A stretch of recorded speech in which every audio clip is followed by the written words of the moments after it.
This is Fox 23 News in Focus. It's the only one of its kind in the capital region, and it's at St. Peter's Hospital in Albany. It's the Novalis shaped beam surgery system, one of the most advanced cancer treatment options available today, helping thousands of people continue to go to work, spend time with family and friends, and take part in their favorite activities, all while fighting cancer. Good morning and welcome to Fox 23 in Focus. I'm Walt McClure. Joining me today to talk about this new technology that again is only at St. Peter's Hospital in Albany is Dr. Duncan Savage. He's the Section Chief of Radiation Oncology at St. Peter's Cancer Center, and Dr. Jenny Romero is the Medical Oncologist at St. Peter's Cancer Care Center. Thank you both for coming in this morning. Dr. Savage, let's talk with you. You both have different specialties. Let's start with what you're doing with the radiation oncology. So what my job is I'm responsible for taking care of cancer patients with radiation therapy. And radiation is a very valuable tool in treating patients with cancer. It's beams of x-rays that are about 1,000 times more powerful than a standard chest x-ray, and it gets directed at cancer cells. And cancer cells aren't very good at repairing the damage from radiation. Normal cells are pretty good at repairing that damage. So when we give patients radiation treatments, we always try and walk that fine line between giving as much radiation as we can without causing too much damage to the normal tissues. And is there any particular types of cancer that you're specifically treating, or is it across the board? We treat all types of cancers at St. Peter's in the Cancer Care Center, with the exception of pediatric cancer cases. We do not treat pediatric cancer cases. Those really need to be seen at a specialized center that really has some expertise specifically for pediatric cases. And Dr. Romero, you're a medical oncologist. Now, what is the difference? Are you utilizing what Dr. Savage does, or is it a different form of treatment? Well, we work together in many types of tumors. Normally what a medical oncologist does is we're often referred the patient when they're newly diagnosed. So many times we coordinate the care. But basically what I would do is I give chemotherapy, I would evaluate the patient, and according to the tumor we would refer out to someone like Dr. Savage if they needed radiation therapy, a surgeon if they needed surgery. And we follow the patient for many years after they're treated, unlike other subspecialties. Let's talk about that, getting in with both of you. Now, how do you make the determination about whether you use radiation or you're using chemotherapy, and maybe a little bit about what is the difference for those of us who don't, aren't quite as educated on it as you guys are? Well, we really try to have a team approach where a patient will be evaluated and be seen very often by the medical oncologist and also by the radiation oncologist. Myself and the medical oncologist would confer, would discuss about the pros and cons of treatments. Very often with cancer, there are two things that we worry about. One is to prevent the disease from spreading to other places in the body, or to treat the cancer spread in other places in the body. Very often chemotherapy or sometimes hormone therapy is used for that. And then when we're concerned specifically about the cancer in a localized area, radiation, because it's specifically targeted to an area, is one of the modalities we use. But there's a lot of collaboration that occurs, and there has to be a lot of dialogue about the pros and cons of each one of those types of treatments. So obviously neither one is necessarily better, or is necessarily better than the other. Obviously they're used for different purposes. Depends on the cancer, the type of cancer. Some cancers will require chemotherapy, some cancers will require a combination of chemoradiations. Other types of cancers, quite honestly, may be treated with just surgery. So it really depends on the type of tumor, but we do work collaboratively and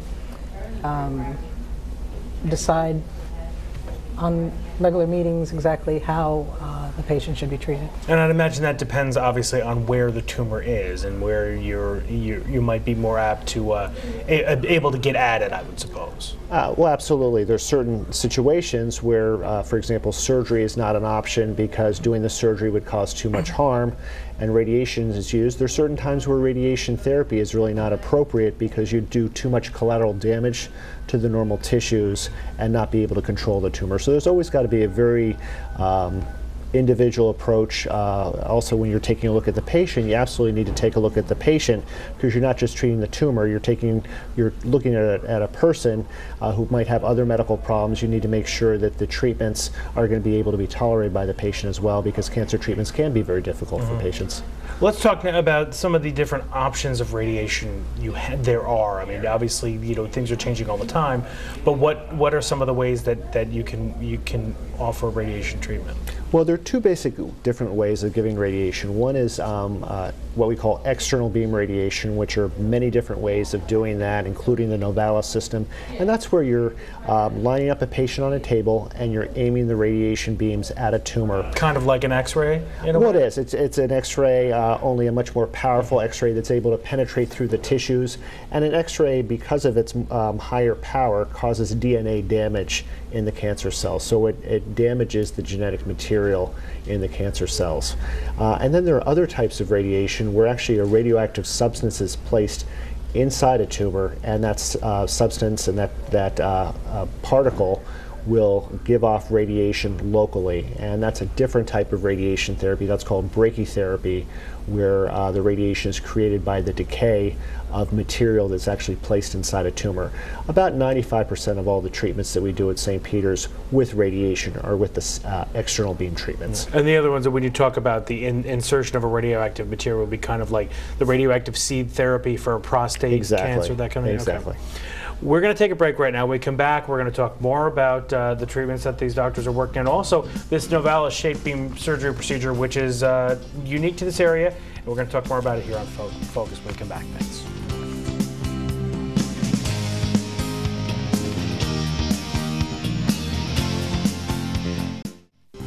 Welcome back to Fox 23 in Focus. We're talking about different treatments for cancer and a new treatment that's coming to St. Peter's Hospital in Albany.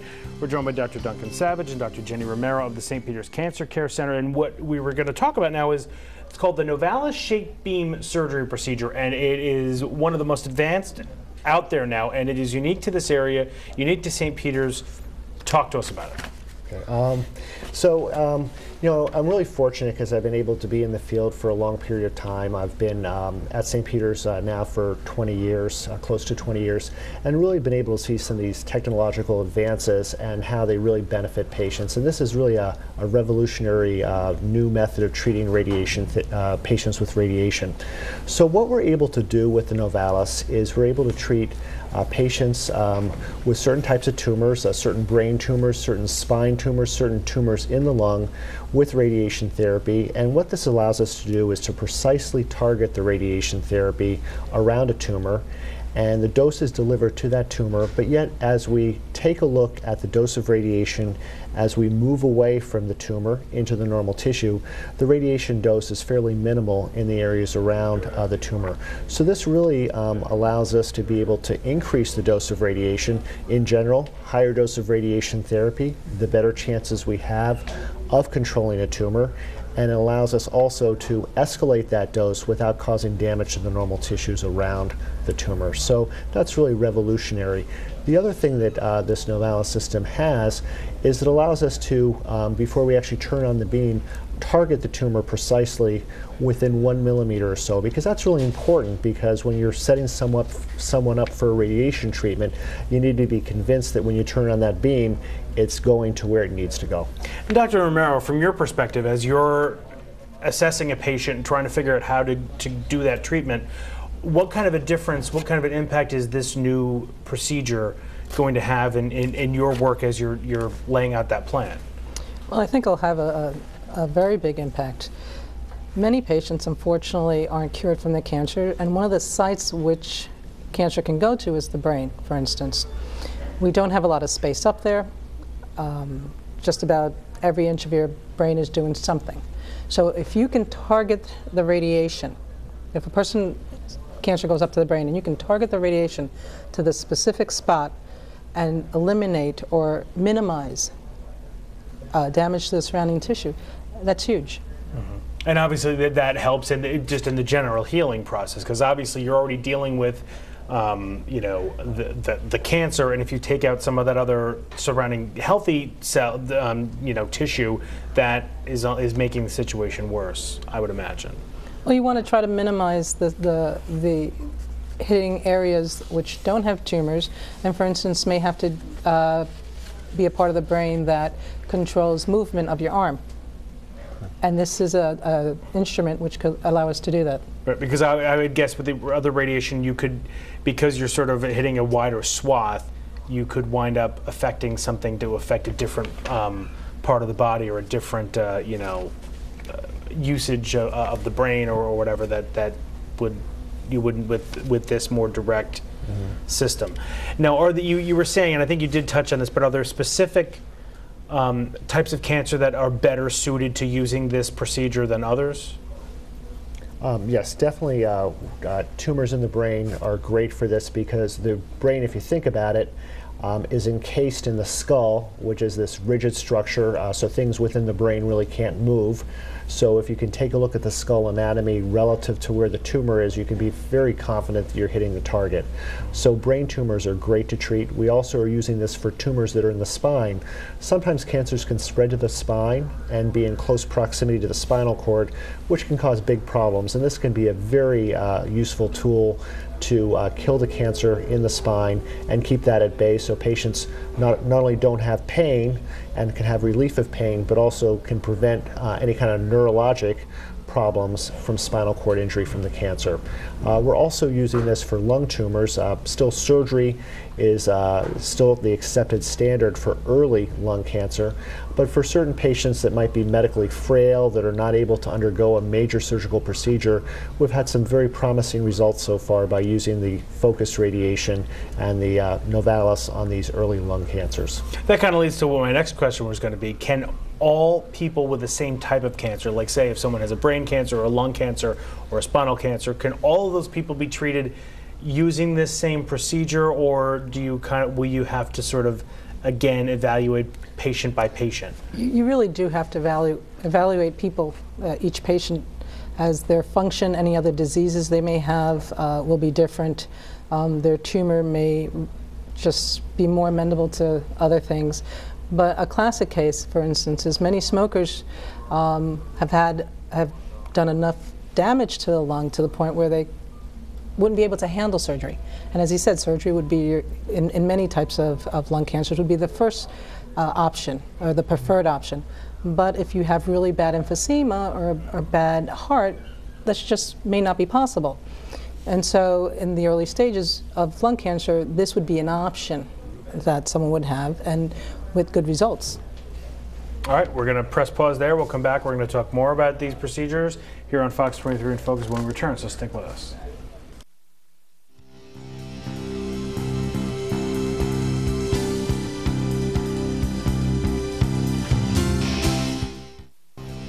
Welcome back to Fox 23 in Focus. We're talking about some new cancer therapies, the Novalis shaped beam surgery procedure being used exclusively in this area at St. Peter's Hospital. We're joined by a couple of the doctors from St. Peter's Cancer Care Center, Dr. Duncan Savage and Dr. Jenny Romero. And one of the questions I was asking, we were talking about how this can be more focused, and you talk about using chemotherapy versus or including radiational therapy.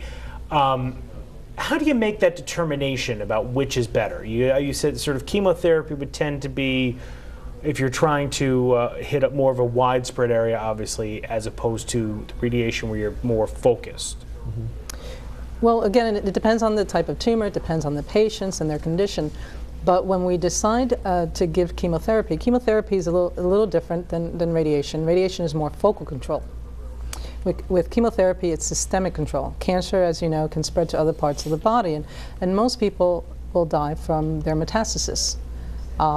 So chemotherapy, when we give it in the adjuvant setting after surgery or with chemoradiation, when we're giving it to cure a person, we're trying to kill any cell that might have gotten off before they can form little colonies and then roots in the other parts of the body. When we give it in the metastatic setting, that is when a person has cancer that has already spread throughout the body, and we're doing it not to cure a person, but to prolong their life and prolong the quality of their life.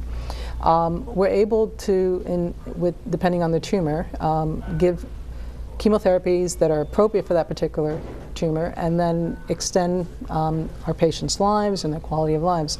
Now, we've gotten to the point where not only do we have chemotherapies, but we have other things that, such as hormonal therapy, where we may block a person's hormones and take away the food for certain types of cancers. So that it can't. Well, it doesn't have the. It's like they feed on a particular type of food, and we take it away or we block the receptor. We also have targeted molecules, for instance, like Herceptin, where about 25% of the women who develop breast cancer overexpress their tumors overexpress a receptor, HER2/neu, a hook on the cancer cell, and we can use a antibody that will bind on there and do a couple things. The receptors are the molecule binds onto the receptor, so they're not available to continue to make more tumor cells or stimulate the cancer cell to make more tumor cells. And it also targets that particular tumor cell for the immune system to attack it. Okay. So we've gone quite a long way. In fact, Herceptin is something that when I was a fellow, it was used in the metastatic setting only, and it was shown to double life expectancy in breast cancer patients who had already had their tumor spread. They did research, and they did it in the adjuvant setting, in the curative setting, and we know that women who have HER2-positive breast cancer can actually increase their survival by 52% if they take this for a year. So we've gone a long way. We're continuing to make progress. The 5-year survival nowadays for screenable cancers like breast, colon, and has actually increased to 85%. So, and overall, most breast cancers, the 5-year survival is 65%, which is a lot better than it was, 10 and 20 years ago. And we continue to improve. We're heading more toward targeted molecules and being more specifics as the Novalis against tumors. Now, that's fascinating, actually. One of the things you were saying, too, is now with this new procedure that people who perhaps have already had radiation and normally or up to this point wouldn't be able to have more, now can, because you can be more targeted and it's not causing a bigger problem for the body. No, exactly. And that's one of the unique things also about the Novalis is that when patients receive radiation, the normal tissues remember that radiation dose for years after they've received radiation. So with conventional radiation therapy on top of the previously administered radiation can be quite problematic and can cause a lot of side effects. But if you're really able to target the radiation just to the tumor with a very rapid decrease in dose of radiation around the tumor in the normal tissues, you're able to retreat patients, and that's a big advance for patients. One of the things I know, obviously there seems to be a lot of pros of this, is for you to be focused. Are there any cons to this? I mean, are there people who maybe this is not a good option for them? Right. Well, certainly this type of radiation is not a good option for many patients. And one of the issues that happens in cancers is that even though you might be able to see a cancer on an MR scan or a CAT scan, in fact, those cancers are known to have little tendrils or extensions that go beyond where the tumor is into the normal tissue. And one of the problems is that you have to include that area when you treat with radiation. So giving super high doses, like you might with the Novalis system, to normal tissue is something you'd want to avoid and would not be an advantage. So you need to really be convinced before you do the Novalis that the tumor is where you see it on the scans and there hasn't been a lot of extension of the tumor into the normal tissues. So you don't want to, if there's any possibility that it may be beyond that spot, this might not be the right. And there are certain tumors that are kind of notorious for that. So, for example, certain brain tumors are such that we know that those tumors tend to have an ability to go maybe 2 or 3 inches beyond where the primary tumor is into the normal brain tissue. So maybe the Novalis wouldn't be the best treatment for that. So you really need to be very selective with this. And once again, I can't emphasize enough that when you're treating someone with cancer, it's not just the tumor you're treating. You've really got to take a look at the whole patient and what their ability to withstand treatment is, and to take a look at all the factors that are going on with that patient. All right, we will be back in a moment. We're going to talk some more about some of these cancer therapies that are being done here in the Capital Region right now. Stay with us here at Fox 23 in Focus.